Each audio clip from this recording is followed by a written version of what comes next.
일본 정부가 자국의 수출 규제와 관련한 한국의 세계무역기구 WTO 제소에 즉각 대응하지 않으면서 시간 끌기를 시도할 것으로 보인다. 스가와라 이슈, 지안 유한 이시우 일본 경제산업상은 16일 보도된 요미우리 신문과의 인터뷰에서 한국 정부의 WTO 제소와 관련해 WTO 규칙 개선 제소 후 10일 이내에 양국이 협의위장 상을 가질지 여부를 판단토록 하고 있다면서 그러나 일본 정부는 한국 측 제소에 대응할지 말지도 포함해 적절히 판단할 것이라고 말했다.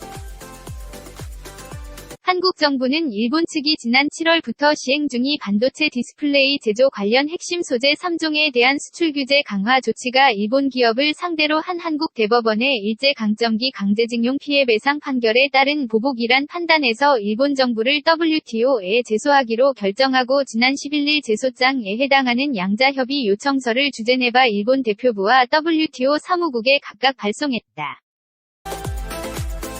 WTO 회원국이 다른 회원국을 상대로 분쟁 해결을 위한 협의를 요청하면 해당 국가는 그로부터 10일 이내에 회신해야 한다. 그러나 피소국 일본 이 일을 무시해 협의가 이뤄지지 않으면 제소국 한국은 협의 요청 후 60일 뒤에나 WTO에 패널 설치를 요청할 수 있다. 즉, 스가와라 경산상의 이번 인터뷰 발언은 한국 측의 WTO 제소를 일단 무시하는 전략을 취할 수 있음을 시사한 것으로 해석돼 향후 귀추가 주목된다. 그는 이번 인터뷰에서 한국에 대한 수출관리 재검토, 수출규제 강화는 기술 이전과 무역 등을 적절히 관리하는 데 있어 WTO 규칙의 극히 정합적 쟁기대 꼭 들어맞음이라며 한국에 대한 스탠스, 입장은 불변이라고 주장하기도 했다. 일본 정부는 한국에 대한 수출 규제 강화가 무기로 전용될 가능성이 있는 물자의 제3국 수출 우려 등 국가안보상 이유 때문이라며 한국의 강제징용 피해 배상 판결과는 무관하다고 강변하고 있다. 스가와라 경산상은 지난 12일 보도된 블룸버그 지지통신, 산케이 니혼게이자이 신문 등과의 인터뷰에서도 수출 관리에 관한 문제에서 우연한 태도를 취한다는 데는 변함이 없다며 기회가 있을 때마다 일본 정부의 입장을 제대로 알려갈 것이라고 말했다.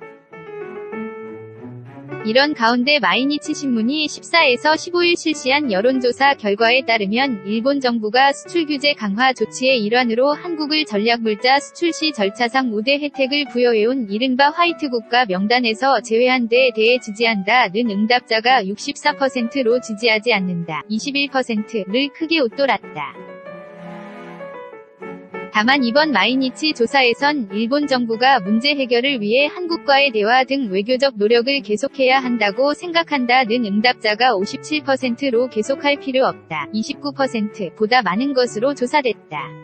이에 대해 마이니치는 한국과의 대화를 중시해야 한다는 여론이 커지고 있다고 설명했다.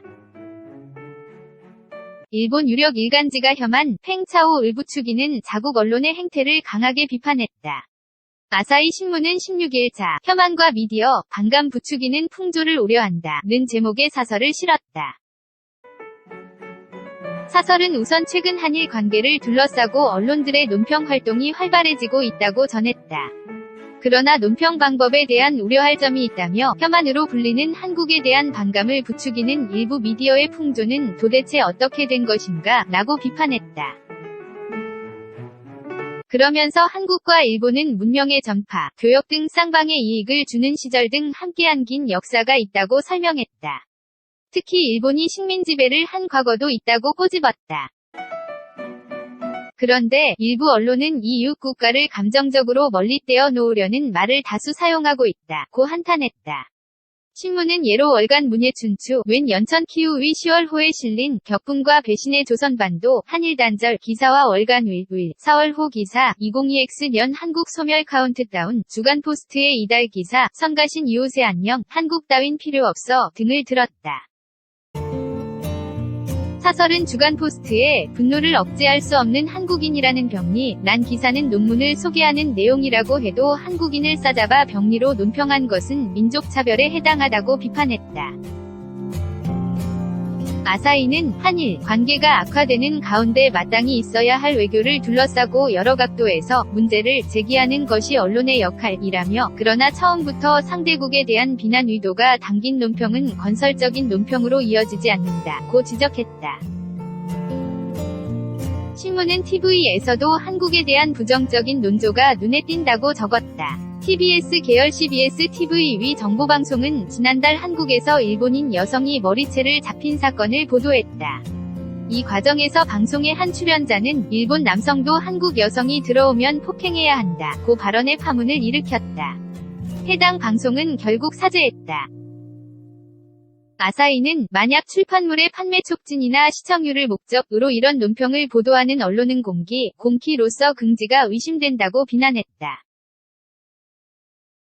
신문은 정치권의 책임도 물었다. 일본 정권과 여론이 자국 여론의 환심을 사기 위해 함께 나서 여론몰이를 하는 것은 위험하다고 우려했다. 사설은 세계 2차 전쟁 당시 자사 등 일본 언론이 국책에 따라 미국, 영국 등에는 적대심과 중국, 한국 등의 멸시를 심는 기사를 썼다고 회고했다. 이어 과오를 반복하지 않기 위해서는 정권과 거리감을 두고 냉정한 외교 논의를 촉구하는 역할이 언론에 요구된다고 촉구했다.